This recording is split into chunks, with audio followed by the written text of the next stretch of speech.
সম্পর্কে যদি আল্লাহ রাব্বুল আলামিন প্রশ্ন করেন, যৌবনকালের হিসাব দিয়া আল্লাহর জান্নাত আমরা পেতে পারবো?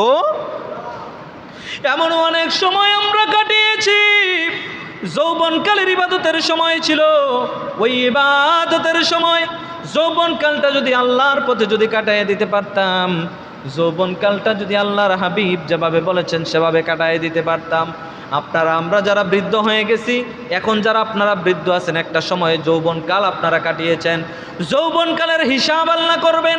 মনে করেন এখন মানুষগুলি অনেকেই বৃদ্ধ হয়ে গেছে, মুমূর্ষু অবস্থায় আছে, ঘর থেকে ওঠে মসজিদে আসার মতো ক্ষমতা অনেকের আছে না নাই? এরকম লোক আছে না? ঘর থেকে বের হয়ে মসজিদে আসবে এইরকম ক্ষমতা অনেকের নাই, এরকম আছে না?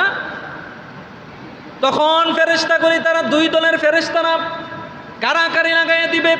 যারা ভালো ফেরেশতা তারা বলবে, অর্থাৎ ভালো আমলগুলি আপনার লিখবে, ওই সমস্ত ফেরেশতাগুলি বলবে, আমরা ওই বান্দাটার ভালো আমলের দ্বারা সে যদি সুস্থ থাকতো, আল্লাহর নামাজগুলি ইবাদতগুলি সে মসজিদে গিয়ে আদায় করতে পারতো, ঠিক কিনা বলেন? তাহলে এখন তার সময়টা আমরা, তার জীবনটা আমরা ভালো কাজ দিয়া, নেক কাজ দিয়ে আমরা লিখব। কিন্তু আরেক দল ফেরেশতা বলল, না, এই লোকটা যেহেতু সে কোনো নেক কাজ করতে পারে না, তার নেক লেখা হবে না, তার নেক লেখা হবে না, কারাকারি লেগে যাবে। লাগলে পরে আমার আল্লাহ ডাক দিবে, ফেরেশতাদের দল, আমার বান্দা সম্পর্কে তোমরা এখন একদল বলতেছো তার নেকের পাল্লায়, তার নেক দিয়া তার আমলটা লেখার জন্য, আরেক দল বলছো বদ লেখার জন্য।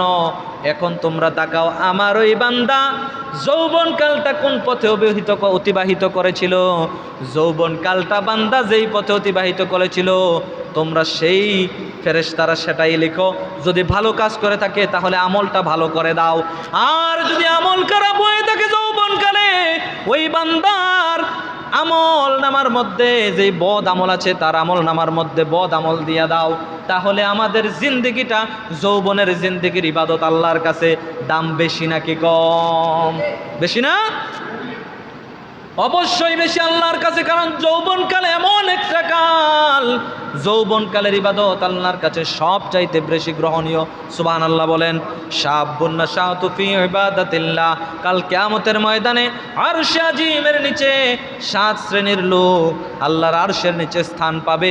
এর মধ্যে একটা শ্রেণী হলো যারা যৌবন বয়সে আল্লাহর ইবাদতে তাদের রাত কাটিয়েছে, দিন কাটিয়েছে।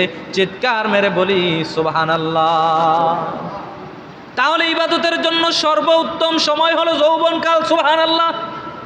যুবকের এক রাত্রের ইবাদত আর বৃদ্ধ মানুষের মনে হয় 1000 রাতের ইবাদত যুবকের এক রাত্রির সমান হবে। তাহলে যৌবনকালটা আমাদেরকে অবশ্যই ভালো কাজে অতিবাহিত করতে হবে। আর যদি ভালো কাজে অতিবাহিত করতে পারি, আল্লাহর কাছে ওই দিন জবাব দিতে পারবো, আল্লাহ আমার যৌবনকাল তুমি আল্লাহ রাব্বুল আলামিনের পথে এবং রাসূলের পথে আমরা অতিবাহিত করেছিলাম। জোরে বলি সুবহানাল্লাহ, আরো জোরে বলি সুবহানাল্লাহ। তারপরে 3 নাম্বার হলো ওয়াফিমা ফাকুহু ওয়াফিমা আনফাকুহু, আর তোমাদের যে সম্পদ যৌবন